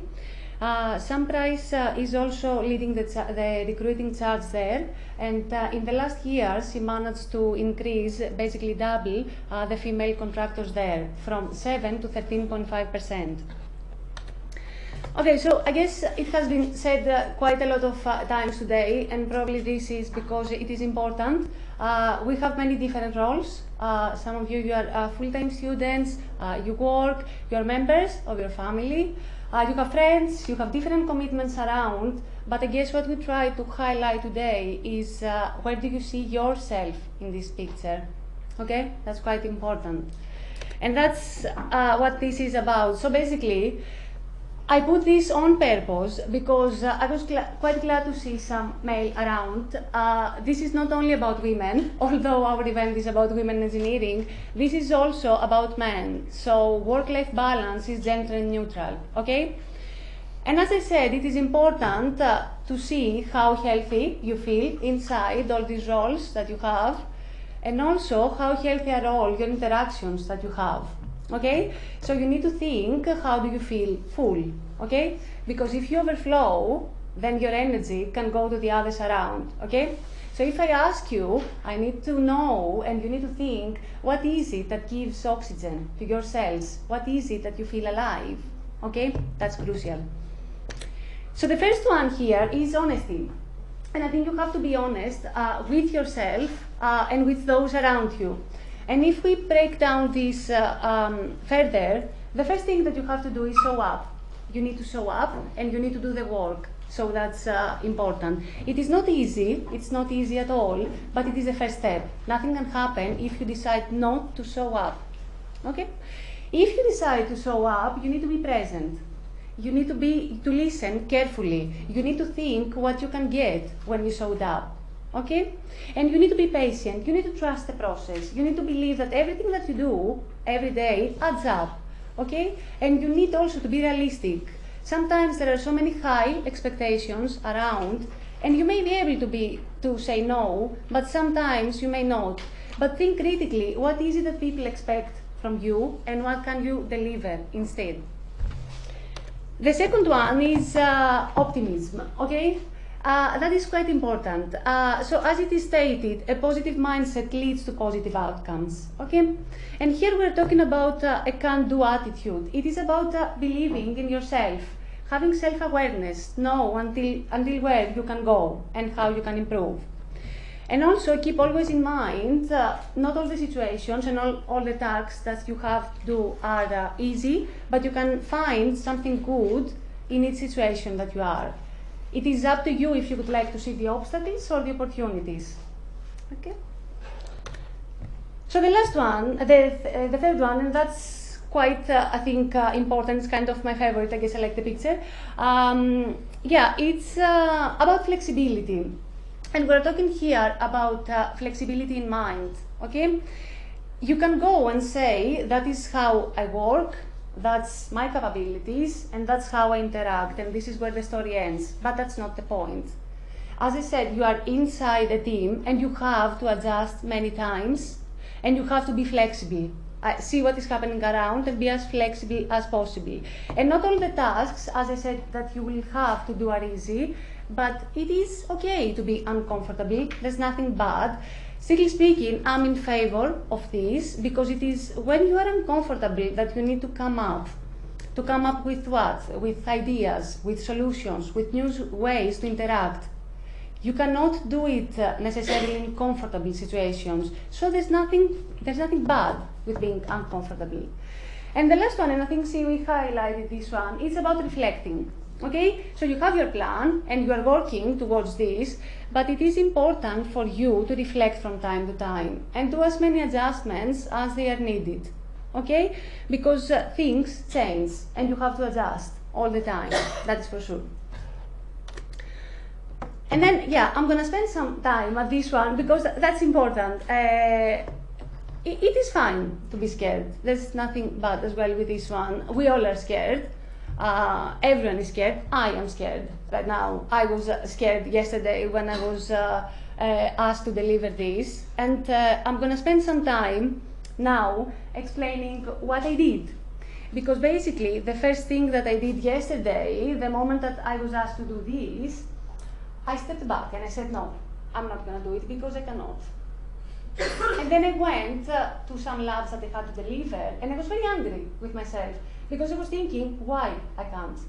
So I got back into my office and I said, okay, I'm going to get, and I guess I can relate to Professor Daniel George at this one, I got a piece of paper and I wrote why. And I said, why I cannot do it? And what did I reply? Nothing. Nothing. I couldn't come up with a reason of why I was not able to come today and do it. Nothing. There was nothing there. So that is for you to see that sometimes it's okay. Initially, you are going to be scared, and that's absolutely fine. But think again, look carefully. Okay? So what did I do? How did I deal with this? I said, okay, I have to modify the slides to adjust this a bit to myself, and I did this one. And then I said, okay, I need to get this out of my head, so I'm going to talk. Okay? I was concerned, and I said I'm going to talk. And I talked with people that I really do trust and I appreciate. Okay? And that went out of my head. So that was the first step. And that helped me have my mind and my spirit in balance. But when I arrived home, my body was trembling. I was still stressed. And I said, okay, it is quite late, but I'm going to do some yoga because that is going to make me feel better. And I did it, and I traded it off with my sleep at a point. So I said, okay, that's fine. And I did some yoga, and then I was in balance. So my mind and my body were in balance. And then I said, okay, I want to laugh a bit. I mean, the guys were fun in any case, but I want to laugh a bit more, okay? So I said I'm going to go on Netflix, and I don't have the time, but I'm going to see half of my favorite series. And that's Vampire Diaries. That's what I like to do. Anyway, so that is me. So why am I saying this? I am saying this because I think that is what worked for me, okay? But that is not necessarily going to work for you, people. Okay, so you need to spend some time, as it has been said in the morning, to think when you are in unbalance, what is it that you need to do?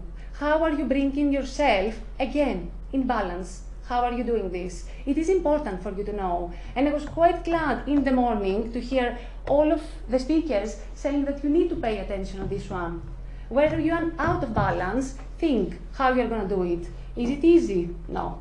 There is no last page solution at any book. Because it is about you. You are unique. Okay? So you have to think about yourself. Set meetings and think. Okay? So that connects me to this one. And at this one, I was not very comfortable with the expression, but that's fine. Anyway, but the point here is that, as I said, there are so many high expectations around from us, and that's absolutely fine. Everyone is expecting from you. Everyone. There is no one that is not expecting. That's okay. You have to accept it. I have 4 examples here that I would like to share. So basically, one of them is from a lady that she's a high-level manager, and she's working for a data company in Ireland. And recently, she was giving a talk, and she was saying, I am a mother, and I am a wife, and I have a team of 20, and there are these days that I go, and they are all lovely, but there are these days that I go, and I don't want to see any of them. There are all of them, the 20, awful. I don't want to see. And that was fine. But what she was saying was that, she said, and I went for Pilates on Thursday, and still I was not feeling okay. And then she was talking with her daughter, and her daughter said, oh, Mom, I cannot do this. I cannot do this. And then she had two options. One of them was to go at her daughter and say, yes, that is correct. You cannot do it. That's fine. Quit. Easy one. That was the easy one that she could do. But what she said instead was, no, come on, young lady, you can do it. Go out there and try. You can do it. And every time that she's in trouble since then, she reminds herself of this situation. You can do it. Okay? The second example is one of my colleagues. So she's having 3 children, and yesterday she delivered the 4th one. And she's also doing her PhD. She's a 2nd year.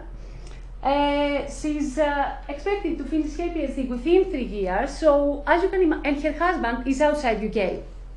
So as you can imagine, she's multitasking a lot. But if she has time every Saturday to see what she did the week before, and if she can assign less than 30 minutes every Sunday to plan the week ahead, so if she can do it, I can do it. And if I can do it, you can do it. I don't see any reason why you cannot do anything that you have come here for. Okay? So it's only in your mind. It's your mindset. Don't concentrate on the obstacles. Okay? Concentrate on what is the positive. That is what Professor Daniel George was trying to say as well. Concentrate on the positive. See opportunities. Okay? And then the important thing, if Sam, that was supposed to deliver this presentation, would be around today, what she was going to say is that, to summarize all this, with the right, optimized and optimistic mindset, with your effort has to be always there, nothing comes by magic, okay? And with the fear removal, you can achieve anything you want, but not everything, okay? So you have to be realistic on your goals. That is the point that Sam would like to raise. You can achieve anything, but not everything. So every time, monitor and adjust, as many times as it is needed, all right? And the last one that comes from me, so basically it is quite similar to the previous one, but yes, I'm a huge believer of showing up. If you don't believe to show up, nothing happens. So nothing happens, all the magic is there. And then believe that you can do it and you are halfway there. And the point here is to define there. Define there for you, okay? Because there is going to be different. You can come to me and I can coach you and I can ask you questions, but I cannot answer for you there. So you need to define your direction, okay? And then set all the steps accordingly. Okay, and the last slide, I'm getting there. So it is about motion. So I was quite glad that Sam asked me to have this slide inside, because basically today we saw many different views, but that is a practical application of how companies, they try to approach work-life balance and what are they doing about it. Okay? So there are 3 steps here. What is happening before the interview, what is happening during the interview, and what is happening if you eventually step into the company. So the first one is that the company is very careful with the job advertisement. You would never see there female applicants are prioritized or something similar. When you send your CV, this is anonymized. That means that every personal information and also the location of your recent education or recent work experience is removed. That means that if you're being called for the interview, you are just CV number 11. So when you enter the room, this is the first time that people can understand who you are. And then also when you are inside, your panel is balanced. And that has to do with the gender, but also with the disciplines. Okay? When it comes into the company, when you arrive at the company, you are, as it is being said, you are paired with a buddy. Any questions that you have on the first day, so that you can ask him anything that you would like. And then inside the company, that is very important. The company is a huge believer of family-first culture, and that, of course, is quite connected to flexibility, flexible working hours. And someone would say, okay, and I have two questions. The first one is, what is this meaning? And the second one is, why? Why do I care? So why do I care about this? Okay, so the first one, the easy one, flexible hours. If you're working, if you're a working mother and you want to take your children, you can leave, work at 1, you can come back. If you know that there is an emergency at home, again, you can leave, and it is very important, and that is answering why. Because if you know that you have this opportunity to leave the company early if something happens, what you can do is you can work more focused. And if you're more focused, you are more productive. And if you're more productive, the company earns. And if the company earns, you earn. And if you earn, your family is okay. So it's a matter, it's a chain of events. Okay? So it is very important. Companies would never do this stuff if they were not important, if they would not matter. Okay? And they also pay attention to your mental state. That means that they have expensive health and well-being programs. They matter your socializing. They know that you are supposed to work many hours, and they matter this. And they also support you participating in many charity events, if you would like. So overall, they try to support you as a person and your family. And I guess that is me. If you have any questions, I'm more than happy to take them. And if you have any specific questions about the company, you can email Sam. She said she's more than happy to reply to any of you. Thank you.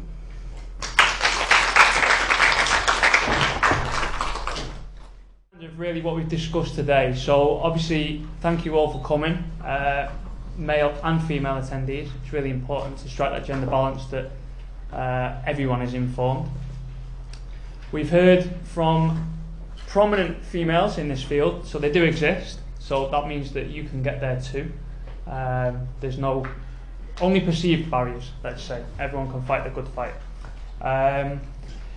Also, we ran through the workshop, and the workshop was really aimed at how can you focus on your goals in life, but also I hope you picked up from Sue that there is a balance. If you want to focus in, hone in on one of your goals, that might be an academic goal, then something else has to give way. No one has time to achieve everything, but that doesn't mean that you can't achieve anything, and that's the message obviously from Sam's slides from Mawson's.